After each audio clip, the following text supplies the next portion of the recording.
Assalamualaikum warahmatullahi wabarakatuh. Jumpa lagi dengan channel Elektro Tekno. Pada video kali ini kita akan membahas materi dasar teknologi informasi tentang perangkat keras atau hardware pada komputer. Silakan subscribe channel ini bagi yang belum. Jangan lupa like, komen, dan di-share ya.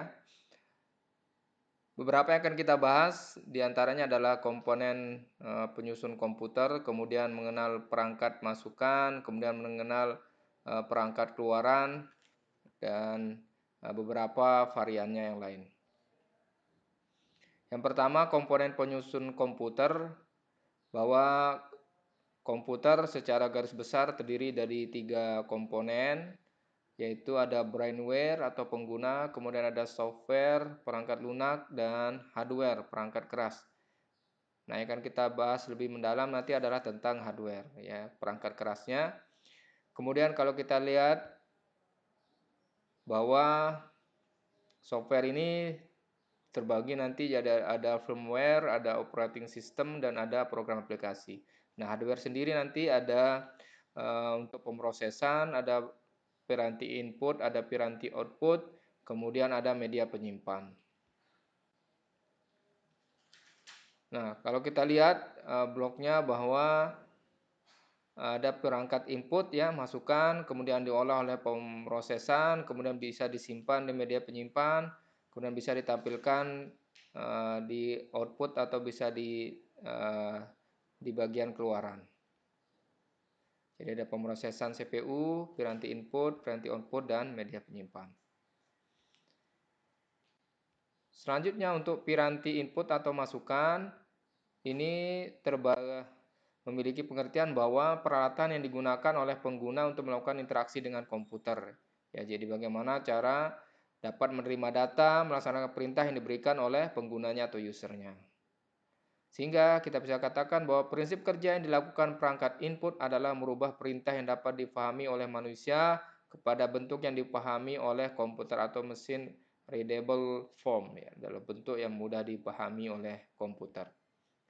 Sehingga input itu adalah energi yang dimasukkan ke dalam suatu sistem, ya, jadi dapat berupa sinyal input atau maintenance input. Nah, kalau sinyal input itu akan diolah oleh sistem berupa data yang dimasukkan ke dalam komputer. Jadi kita inputkan berupa data-data, kemudian diolah di bagian pemroses.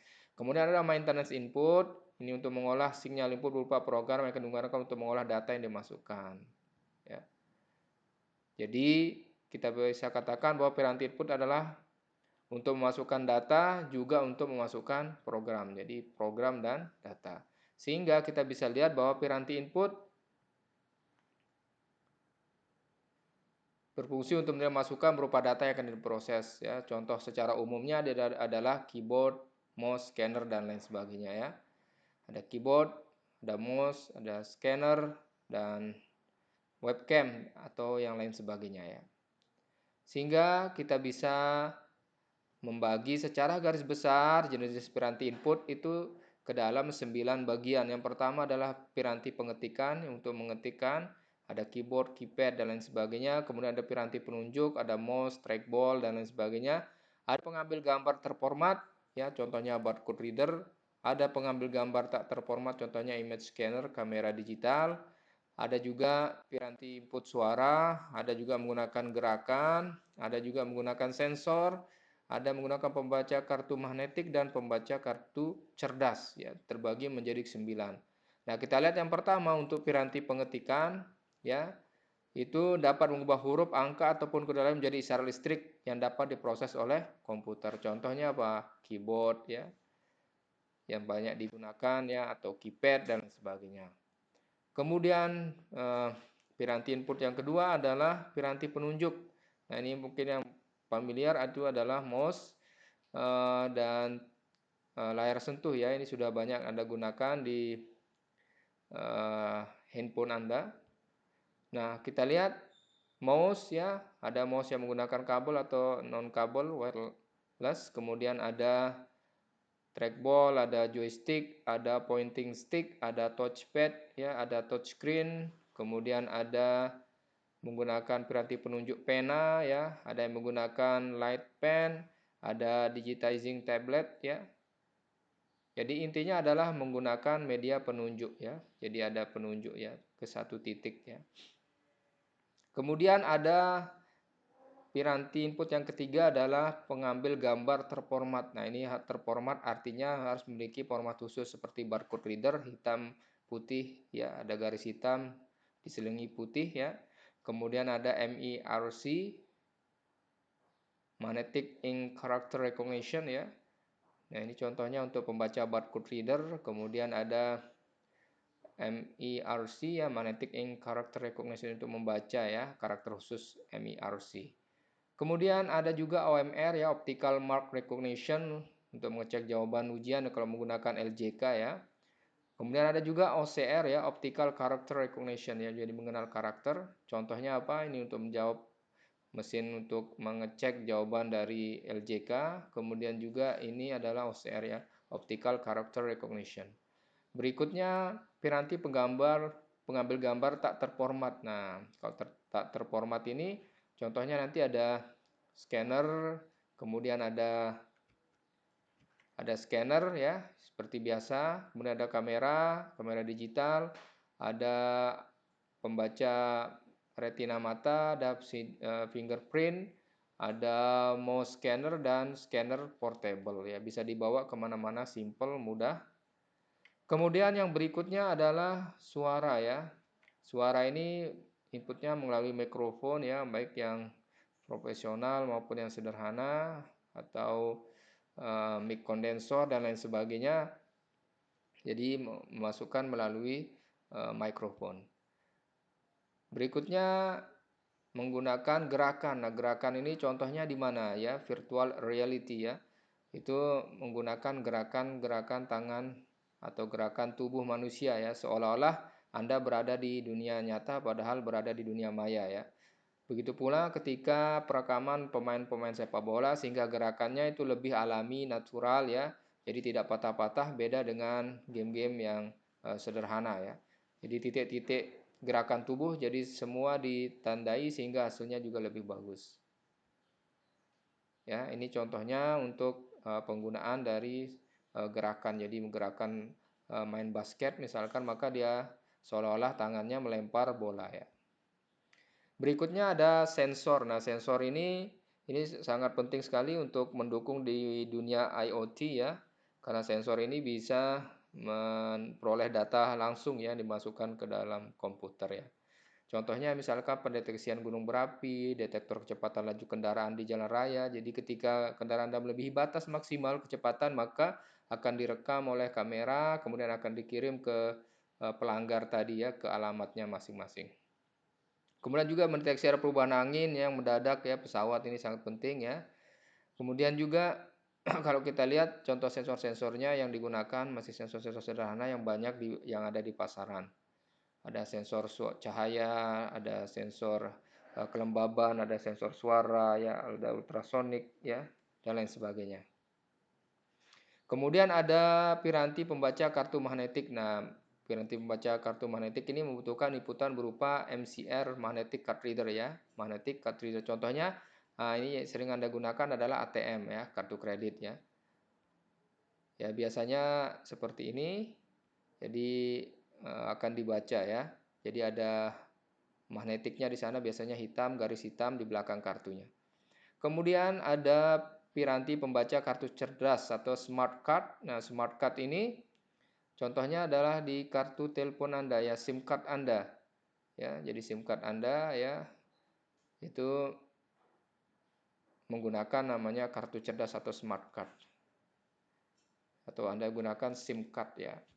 Berikutnya ada RFID, Radio Frequency Identification Device. Nah, ini memancarkan gelombang radio ya untuk mendeteksi keberadaan benda-benda. Misalkan di perpustakaan itu ada barcode-nya, kemudian ketika RFID reader menyatakan bahwa buku tadi belum dipinjam dan tiba-tiba ada pencuri yang mengambil buku tadi keluar perpustakaan, maka dia akan bunyi ketika melewati pintu misalkan, karena sudah ditempatkan detektor untuk RFID ya. Jadi akan bisa ketahuan ya. Ataupun RFID ini juga bisa terdapat di KTP Anda, jadi KTP online Anda dekatkan ke, misalkan Anda jadi pengaman di pintu Anda, maka ketika Anda lupa bawa kunci bisa menggunakan RFID, Anda tinggal dekatkan, maka pintu secara otomatis akan terbuka oleh RFID reader ya. Berikutnya, di toko pakaian juga ditaruh ya, ada beberapa detektor, sehingga nanti ketika baju tadi belum dibayar, kemudian dibawa keluar misalkan, maka akan bunyi ya, akan keluar suara buzzer atau alarm. Oke, berikutnya kita masuk ke piranti output atau keluaran. Nah, piranti output atau keluaran ini berbeda dengan input, maka input adalah untuk memasukkan, maka piranti output adalah keluarannya atau hasilnya. Kita bisa lihat ada monitor, printer ya, ada plotter, ada display card, speaker dan lain sebagainya. Ya. Sehingga bisa dimengerti dan dilihat oleh manusia ya. Kemudian jenis piranti keluaran ini ada dua, ada hard copy dan ada soft copy. Ya. Nah, kalau hard copy ini adalah ada cetakan kertasnya, misalkan ada cetakan mikrofilmnya ya. Beda dengan soft copy, itu masih dalam bentuk data tapi bisa dilihat oleh manusia ya, bisa berupa lewat layar monitor atau dapat berupa bentuk suara ya, bunyi atau suara. Sehingga kita bisa bagi secara besar bahwa piranti output itu ada dua, ada soft copy dan hard copy. Nah, soft copy ini ada beberapa jenisnya. Ada monitor, ada proyektor, ada audio. Sedangkan hard copy itu ada printer, plotter, dan komputer output mikrofilm. Nah, monitor sendiri ada beberapa variannya, ya, perkembangan dari monitor, mulai dari CRT sampai nanti AMOLED. Kemudian printer sendiri ada impact ya, thermal, ada inkjet dan lain sebagainya. Kemudian ada plotter ya, printer atau mesin cetak dalam skala besar atau mesin potong dalam format besar ya. Kemudian komputer output mikrofilm. Kalau kita lihat monitor ini perkembangannya mulai dari CRT ya, cathode ray tube ya, bentuk tabung ya, sangat panjang ke belakang dan layarnya biasanya cembung, bisa Anda lihat. Kemudian ada plasma ya, dikembangkan menjadi plasma TV, kemudian plasma TV dikembangkan lagi menjadi LCD atau liquid crystal display, ada LED atau light emitting diode, kemudian dikembangkan lagi menjadi OLED ya, organic light emitting diode, kemudian dikembangkan lagi menjadi AMOLED ya. Nah, perkembangannya ya terhadap lapisannya dan bahan yang digunakan, ada LCD, ada OLED, ada AMOLED ya. Maka kalau kita lihat ya, bentuk dari perkembangannya mulai dari CRT yang tabung tadi, kemudian semakin tipis menggunakan plasma, semakin tipis lagi menggunakan LCD ya. Kemudian semakin tipis lagi dengan menggunakan LED, kemudian LED dikembangkan menjadi OLED, semakin tipis lagi dan menjadi AMOLED, menjadi lebih tipis lagi. Jadi dengan begini, apa keuntungannya dari perkembangan yang CRT dan ini adalah yang pertama itu menghemat energi atau listrik ya. Kemudian juga dengan semakin tipis maka bisa menghemat biaya dan bahan. Kemudian juga yang terakhir adalah dari segi beratnya. Jadi semakin lama semakin ringan.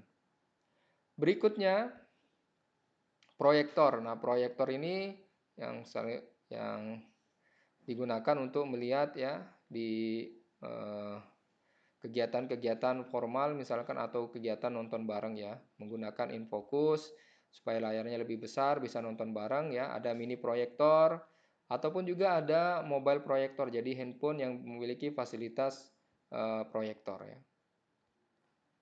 Jadi memanfaatkan prinsip dari prisma di mana cahaya akan membuat separation ya, kemudian memfilter dari warna, menggabungkan lagi menggunakan prisma sehingga akan ditampilkan melalui lensanya ya, jadi bisa kelihatan. Berikutnya soft copy yang audio. Nah, audio ini adalah kita menggunakan indera pendengaran kita, bermacam-macam format audio, ada MP3, ada MR ya, ada OGG ya, ada MIDI ya, ada WAV dan lain sebagainya. Intinya bisa didengar oleh manusia ya, menggunakan speaker portable ataupun speaker subwoofer dan lain sebagainya ya. Berikutnya hard copy. Nah, hard copy ini menggunakan Printer yang pertama ya, ada beberapa jenis printer, mulai dari printer inkjet ya, tintanya diinjeksi, kemudian ada menggunakan laser jet, kemudian ada menggunakan LED, ada juga menggunakan dot matrix ya, ada menggunakan solid ink, ada thermal, ada multifungsi, dan ada printer 3 dimensi. Nah, kita lihat satu persatu. Yang pertama yaitu adalah printer inkjet. Nah, printer inkjet ini menyemprotkan tinta ke atas kertas dan membentuk gambar ya. Ini yang banyak digunakan ya. Jadi tintanya disimpan di cartridge ya. Kelebihannya sangat mudah dipergunakan ya. Kalau kita lihat ini yang biasa yang ada di pasaran yang banyak digunakan ya. Selanjutnya adalah laser jet ya. Laser jet ini menggunakan laser dalamnya ya. Laser disinarkan pada alat seperti drum untuk membuat pola gambar yang akan dicetak. Nah, kelebihannya apa? Printer memiliki proses cetak lebih cepat dibandingkan printer inkjet. Jadi, kecepatan ya. Kalau yang ini menang dari kecepatan dibanding yang sebelumnya ya. Kemudian yang ketiga ada printer LED atau LCD. Jadi, ini hampir sama dengan printer laser ya. Tapi perbedaannya ini menggunakan kalau tadi menggunakan laser, ini menggunakan LED ya, light emitting diode. Ini menghasilkan kualitas cetak yang sangat bagus ya, bisa Anda lihat printernya seperti ini. Kemudian yang keempat itu ada printer dot matrix. Nah, biasanya printer dot matrix ini digunakan untuk mencetak atau yang supaya hasilnya double ya. Jadi ada karbon ya di belakangnya ya. Sehingga ini biasanya untuk transaksi pembayaran dan lain sebagainya, jadi langsung ada duplikatnya ya. Jadi bisa Anda lihat kertasnya bolong-bolong kiri kanan seperti ini, nanti akan langsung ada salinannya di belakang. Jadi ini bagian depan, di belakang juga ada, akan langsung tercetak ya. 2. Kemudian yang kelima printer solid ink. Nah, printer solid ink ini jadi tintanya itu sudah dibuat dalam bentuk menjadi bentuk lilin ya, artinya sudah dibekukan. Kemudian juga nanti tinta itu akan yang sudah dililinkan tadi akan dilelehkan sehingga akan menghasilkan warna yang kita inginkan. Ya, seperti ini contohnya untuk printer solid ink. Nah, berikutnya untuk printer thermal untuk perbelanjaan atau mesin fax ya. Jadi mesin fax juga bisa. Jadi khusus kertasnya sehingga nanti ketika akan dipanaskan akan berubah menjadi warna gelap ya, atau seperti warna tinta hitam ya. Jadi bisa dilihat seperti ini, nanti akan kelihatan ya, biasa struk pembayaran dan lain sebagainya. Kemudian yang ketujuh itu adalah printer multifungsi. Jadi bisa ngeprint, bisa juga fotokopi, bisa scan ya. Jadi itu disebut dengan multifungsi. Jadi tidak hanya untuk print saja, tapi bisa untuk scanner dan lain sebagainya. Yang terakhir itu adalah tentang printer 3 dimensi. Nah, printer 3 dimensi ini untuk mencetak objek 3 dimensi ya. Jadi material yang ditambahkan bersama-sama seperti molekul cair atau butiran bubuk yang digabungkan bersama-sama sehingga membentuk ya, membentuk hasil 3 dimensi. Seperti contoh di gambar ini adalah ada ayam ya, purwarupa 3 dimensi ya, dicetak oleh printer khusus ya, printer 3 dimensi. Kemudian berikutnya adalah plotter ya. Plotter ini adalah printer atau mesin cetak untuk hasil berukuran besar ya. Ada untuk mencetak gambar, bisa juga sebagai alat potong ya. Nah, banyak digunakan di desain-desain arsitektur dan engineering untuk mencetak peta, gambar ataupun ilustrasi 3 dimensi ukuran besar ya. Jadi bisa menggunakan kertas, vinil, karet, gabus, kulit dan lain sebagainya ya. Jadi tampilannya seperti ini ya. Jadi besar ya. Jadi ukuran dengan skala lebih besar ya. Berikutnya adalah komputer output mikrofilm. Nah, ini digunakan di dunia perfilman karena lebih aman ya, menggunakan bentuk komputer output mikrofilm sehingga tidak mudah dibajak ya. Beda dengan ketika file dalam bentuk format MP4 atau WMP dan lain sebagainya akan sangat mudah di copy, dipindahkan dari satu perangkat ke perangkat lainnya. Ya, tampilannya seperti ini ya. Ini output mikrofilm. Ini untuk membacanya ada alatnya. Ya, sehingga nanti bisa dimasukkan ke dalam komputer ya, sehingga bisa terbaca.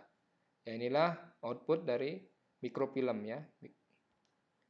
Demikian dari kami. Sampai jumpa lagi. Jangan lupa subscribe dan komen, kemudian di like dan di share ya. Sampai jumpa lagi. Kurang lebihnya mohon maaf. Assalamualaikum warahmatullahi wabarakatuh.